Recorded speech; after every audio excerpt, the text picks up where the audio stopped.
हिमाचल प्रदेश से लेकर उत्तराखंड तक मौसम ने यू टर्न ले लिया है। एक बार फिर पहाड़ों पर आफत की बारिश आई। मंडी में मूसलाधार बारिश ने हालात बिगाड़ दिए। पिछले 24 घंटों से जारी तेज बारिश ने नदियों और नालों का जलस्तर अचानक बढ़ा दिया है। तो वहीं देहरादून के सहस्त्रधारा में बादल फटने से सैलाब आ गया है और अपने साथ दुकानें, घर सब कुछ बहा कर ले गया। दोनों ही राज्यों से सैलाब की जो तस्वीरें सामने आ रही हैं वो बेहद ही खौफनाक है।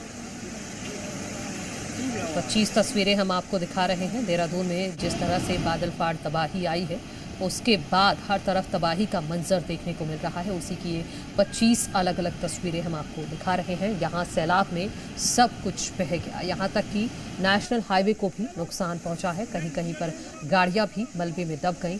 जो लोग थे उनको सुरक्षित जगहों पर शिफ्ट किया गया है। कहीं कहीं पर ट्रैक्टर बह गया है। ये 15वीं तस्वीर में आप देख सकते हैं। और अभी भी राहत और बचाव कार्य चल रहा है।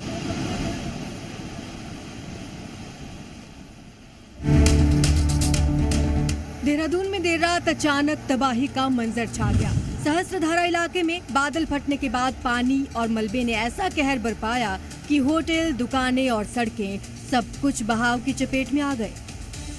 तबाही के चलते सहस्त्रधारा नदी में बाढ़ आ गई है, जिससे मुख्य बाजार में भारी मात्रा में मलबा और कीचड़ भर गया है।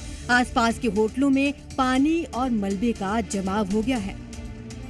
बादल फटने के बाद खतरे से बचने के लिए लोग रात को सड़कों पर आ गए। घटना की जानकारी मिलते ही मौके पर जिला प्रशासन, डीएम ने पहुंचकर मोर्चा संभाला। मौके पर राहत बचाव कार्य भी शुरू कर दिया है। एसडीआरएफ, एनडीआरएफ की टीम जेसीबी की मदद से रेस्क्यू ऑपरेशन में लगी हुई है। प्रभावित स्थानों पर फंसे लोगों को सुरक्षित स्थानों पर पहुंचाया जा रहा है।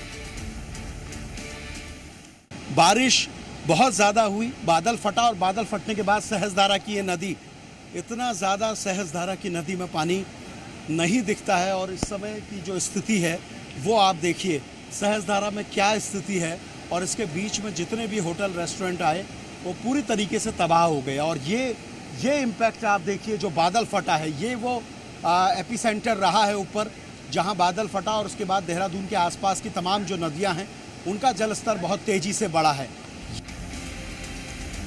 मौसम विभाग ने आज भी राज्य के कई जिलों में मूसलाधार बारिश की चेतावनी दी है। इससे राहत कार्यों में थोड़ी मुश्किलें भी पैदा हो सकती हैं। प्रशासन ने 12वीं तक के तमाम स्कूलों को बंद करने का आदेश दे दिया है।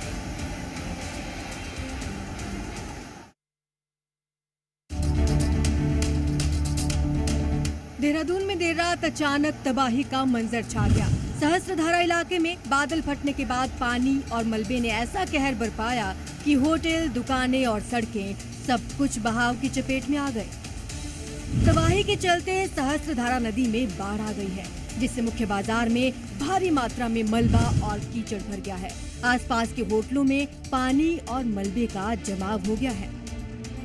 बादल फटने के बाद खतरे से बचने के लिए लोग रात को सड़कों पर आ गए। घटना की जानकारी मिलते ही मौके पर जिला प्रशासन, डीएम ने पहुंचकर मोर्चा संभाला। मौके पर राहत बचाव कार्य भी शुरू कर दिया है। एसडीआरएफ, एनडीआरएफ की टीम जेसीबी की मदद से रेस्क्यू ऑपरेशन में लगी हुई है। प्रभावित स्थानों पर फंसे लोगों को सुरक्षित स्थानों पर पहुंचाया जा रहा है। बारिश बहुत ज्यादा हुई, बादल फटा और बादल फटने के बाद सहस्त्रधारा की ये नदी, इतना ज़्यादा सहस्त्रधारा की नदी में पानी नहीं दिखता है। और इस समय की जो स्थिति है वो आप देखिए, सहस्त्रधारा में क्या स्थिति है।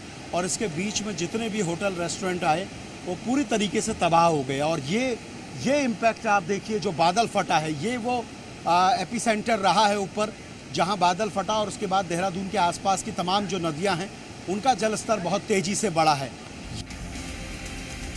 मौसम विभाग ने आज भी राज्य के कई जिलों में मूसलाधार बारिश की चेतावनी दी है। इससे राहत कार्यों में थोड़ी मुश्किलें भी पैदा हो सकती हैं। प्रशासन ने 12वीं तक के तमाम स्कूलों को बंद करने का आदेश दे दिया है।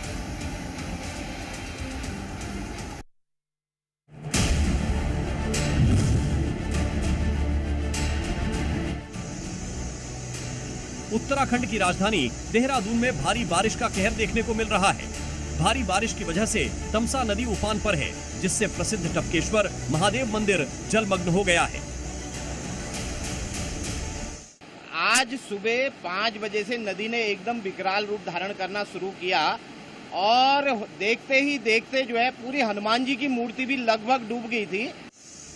मंदिर के पुजारी आचार्य विपिन जोशी ने बताया कि सुबह 5 बजे से ही नदी में तेज बहाव शुरू हो गया था, जिससे पूरा मंदिर परिसर जलमग्न हो गया। मंदिर का गर्भगृह सुरक्षित है और अभी तक किसी भी तरह के जानमाल के नुकसान की सूचना नहीं है, लेकिन पानी का बहाव बहुत तेज है।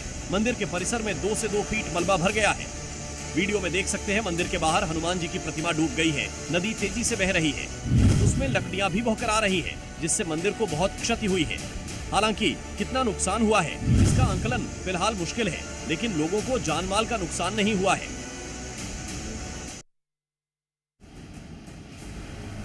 देहरादून में टोंस नदी का रौद्र रूप देखने को मिला है, जिसने स्थानीय लोगों और प्रशासन के लिए एक बड़ी चुनौती पैदा कर दी है।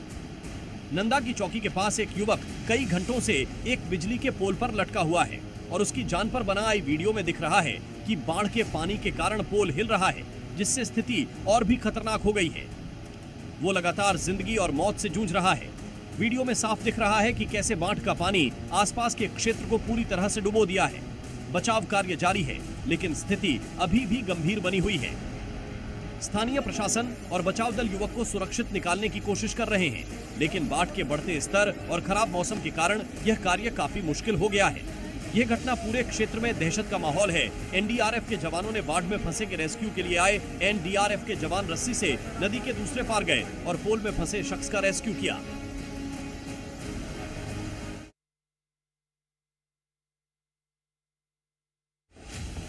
पहाड़ों पर मानसून लौटकर आ गया है, वो भी ऐसे कि हर ओर तबाही मचा दी है। ये तस्वीरें देहरादून के विकास नगर की है, जहां टोंस नदी उफान पर है। भारी बारिश के बाद अचानक नदी का पानी और तेजी से बहना शुरू हो जाता है। ट्रैक्टर ट्रॉली पानी की धारा में फंस जाती है। ट्रैक्टर ट्रॉली धीरे धीरे नदी के बीच में डूबने लगती है। लोग पानी में तैरने की कोशिश कर रहे हैं, लेकिन बहाव बहुत तेज है। ट्रॉली में करीब 10 मजदूर सवार हैं। सभी चिल्ला रहे हैं। नदी के किनारे कुछ लोग खड़े हैं जो इस घटना को देख रहे हैं। कुछ लोग मदद के लिए आगे बढ़ने की कोशिश कर रहे हैं, लेकिन नदी का बहाव बहुत खतरनाक है। लेकिन देखते ही देखते ट्रैक्टर ट्रॉली में सवार सभी लोग नदियों में बह जाते हैं। किनारे खड़े लोग सिर्फ चिल्लाते रह जाते हैं। तिनकों की तरह बहते ट्रक और भारी भरकम जेसीबी मशीनें। पानी का ऐसा तेज बहाव आया कि अवैध खनन करने वालों के पाप का हिसाब भी हो गया। ऋषिकेश से आई ये तस्वीरें डराने वाली हैं। दावा किया जा रहा है कि ये सभी गाड़ियां नदी में रेत निकालने उतरी थीं, लेकिन उन लोगों को इस बात का अंदाजा ही नहीं था। तेज लहरें पल भर में सब कुछ डुबो देंगी। आसपास मौजूद लोग चीखते चिल्लाते रहे, लेकिन कोई उन्हें बचा नहीं पाया। हालांकि कुछ देर बाद पुलिस प्रशासन की मदद से उन लोगों को थोड़ी दूर जाकर सुरक्षित निकाल लिया गया। चंद्रभागा नदी का जलस्तर बढ़ने से 3 लोग भी बीच नदी में फंस गए थे, जिन्हें एसडीआरएफ की टीम ने कुछ दूर जाकर सुरक्षित बचा लिया। हालांकि कई गाड़ियां अभी तक पानी में फंसी हैं, जिनकी तलाश तेज कर दी गई है।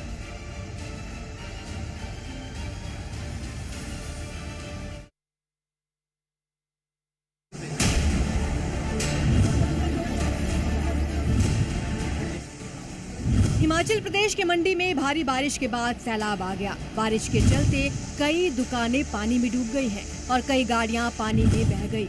राहत और बचाव का काम अब तेज कर दिया गया है। आधा सितंबर बीत जाने के बावजूद हिमाचल प्रदेश में बारिश का कहर थम नहीं रहा। मंडी जिले के धर्मपुर में देर रात हुई मूसलाधार बारिश ने सोनखड्ड में भारी उफान की वजह से तबाही मचा दी। बस अड्डे के आसपास दुकानें पानी में डूबी हुई हैं। करोड़ों रुपए का नुकसान का अनुमान है। राज्य परिवहन की कई बसें और एक ट्रैवलर गाड़ी पानी में डूब गई। ड्राइवर अभी भी लापता है। बिजली पोल और ट्रांसफार्मर टूटने से बिजली सप्लाई ठप हो गई है। साथ ही मोबाइल नेटवर्क भी बंद है। लक्ष्मण झूला भी बह गया है, जिससे इलाके में कनेक्टिविटी टूट गई। प्रशासन ने राहत और बचाव कार्य तेज करने का निर्देश दिया है। प्रभावित लोग सुरक्षित स्थानों पर शिफ्ट करने की मांग कर रहे हैं।